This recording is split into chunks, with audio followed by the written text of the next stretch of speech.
Halo semuanya, ketemu lagi di seri Matematika Bisnis. Jadi untuk kesempatan kali ini kita akan melihat aplikasi dari fungsi eksponen dan logaritma. Nah, di sini kita akan melihat kasus present value dan future value ya.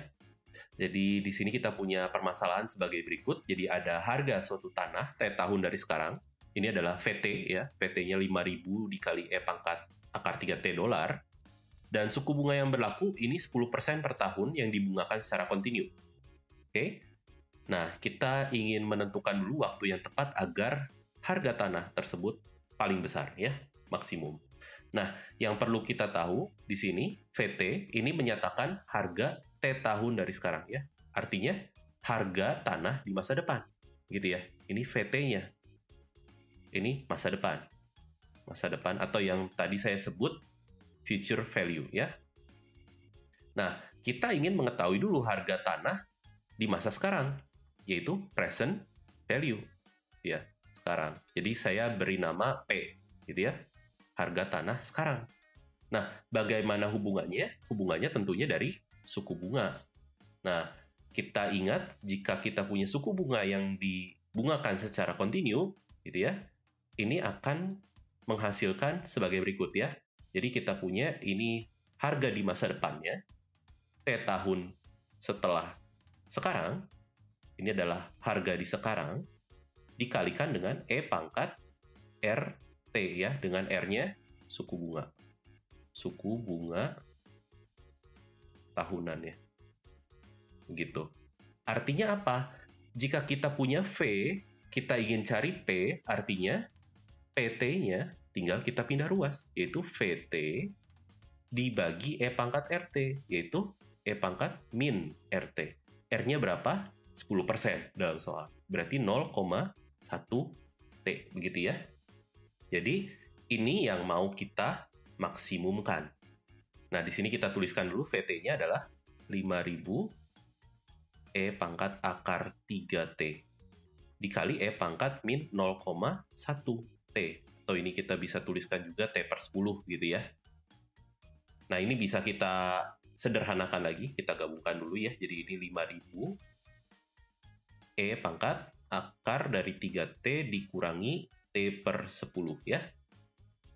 Nah, tentunya kalau kita ingin mencari nilai maksimum, kita perlu menentukan titik-titik kritisnya. Di sini kita punya catatan T-nya waktu, berarti T-nya pasti positif ya. Nah, tentunya kita ingin melihat titik kritis itu ada 3 jenis ya.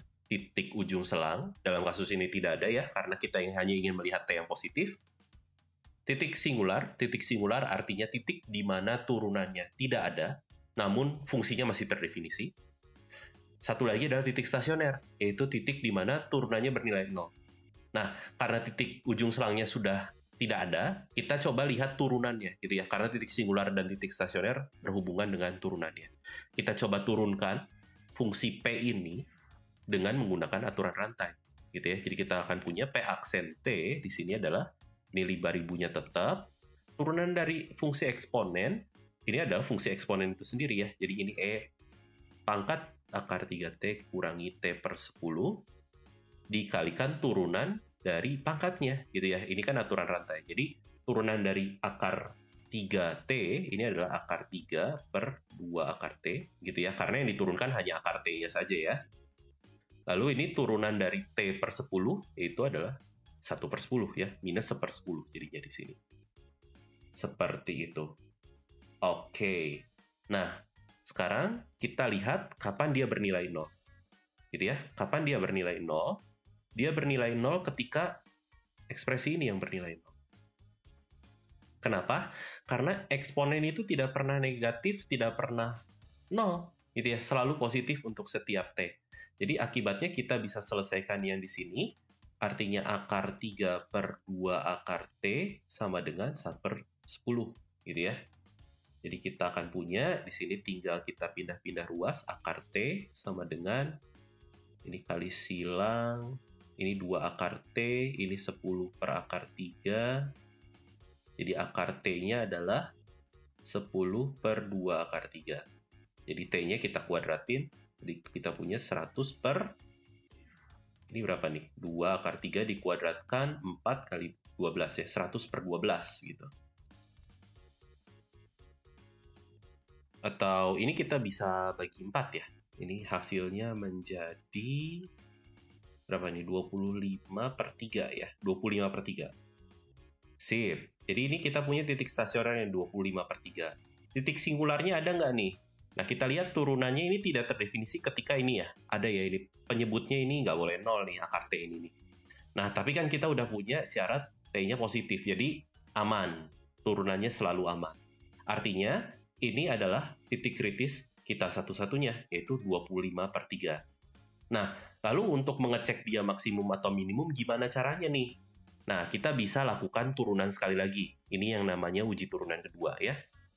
Nah, uji turunan kedua itu, kalau dia maksimum, artinya uji turunan keduanya, atau maksud saya turunan keduanya, di 25/3, ini titik stasionernya gitu ya, titik stasioner, ini harus negatif gitu. Nah, coba kita turunkan pakai aturan perkalian ya, karena ini perkalian dua buah fungsi, ini U-nya, ini V-nya, gitu ya, ini V-nya maksudnya yang di dalam kurung semuanya ya. Nah, ini 5.000-nya kita diamkan saja di luar. Nah, ini kita akan peroleh U aksen V, ya, ditambah UV aksen. Dan kita akan peroleh ini hasilnya, saya langsung tuliskan saja ya, jadi teman-teman juga bisa langsung kotret aja nanti. Ini 5.000, pangkat akar 3T dikurangi T per 10, dikalikan dengan, ini akar 3 dibagi 2 akar T dikurangi 1/10 kuadrat dikurangi akar 3 dibagi 4 T akar T. Nah, begitu. Ini pakai UV biasa sih, gitu ya. Jadi ini adalah U aksen V ditambah UV aksen, gitu ya.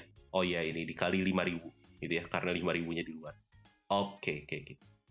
Dan nanti teman-teman juga bisa cek ya, bahwa ini 25/3 kalau kita substitusikan haruslah negatif gitu ya. Karena dia negatif, maka dia akan bernilai maksimum saat T-nya 25/3. Oke? Nah, kita akan lanjut ke soal yang selanjutnya. Oke, sekarang kita akan lihat soal yang B. Tadi kita sudah punya harga tanah paling besar itu ketika 25/3 tahun ya. Nah, sekarang kita ingin menunjukkan bahwa T ini, 25/3 tahun ini akan bisa kita peroleh juga dengan melihat persentase laju pertumbuhannya. Ini pertumbuhannya tuh di sini, ini soalnya kurang lengkap ya. Jadi persentase laju pertumbuhannya tuh laju dari VT gitu ya, laju dari VT-nya maksudnya. Nah, ini kita akan sama dengankan dengan persentase suku bunganya, yaitu 10%.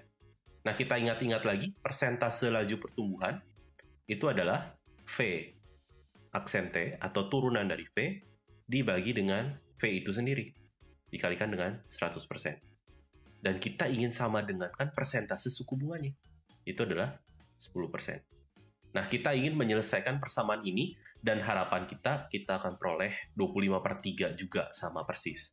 Coba kita kerjakan ya. Jadi kita punya V aksen T-nya, kita bisa lakukan aturan rantai ya untuk menurunkan fungsinya. Jadi ini turunan dari E pangkat akar 3T adalah E pangkat akar 3T dikali turunan dari akar 3T. Yaitu adalah akar 3 dibagi 2 akar T. Dibagi dengan VT-nya, itu adalah 5.000 E pangkat akar 3T ya. Dan ini bisa kita coret. Dan dikali 100%, dan ini sama dengan 10%. Jika kita tidak ingin melakukannya dengan persen-persenan, kita bisa buat pecahan. Jadi ini 1/10. Ini adalah akar 3 dibagi 2 akar T. Gitu ya. Dan kita akan peroleh persamaan yang sama persis dengan yang di A yang sebelumnya. Yaitu tinggal kita kali silang gitu, atau kita bisa langsung coret juga boleh. Ini 5 gitu ya. Jadi ini akar T-nya kita akan peroleh, ini adalah 5 per akar 3. Akibatnya kita akan punya T-nya adalah 25/3. Persis dengan hasil pada A ya. Persis sama. Begitu. Jadi ada dua cara untuk menentukan harga tanah yang maksimum atau present value yang maksimum. Cara pertama adalah cara yang biasa kita tahu, yaitu dengan menurunkan gitu ya, menurunkan fungsi present value-nya. Atau cara yang kedua adalah menentukan persentase laju pertumbuhannya, kita sama dengankan dengan suku bunganya. Gitu ya. Dan kasus ini kebetulan terjadi untuk fungsi-fungsi yang melibatkan bentuk eksponensial ya. Oke, sekian untuk kesempatan kali ini. Sampai jumpa lagi di video-video selanjutnya. Bye-bye.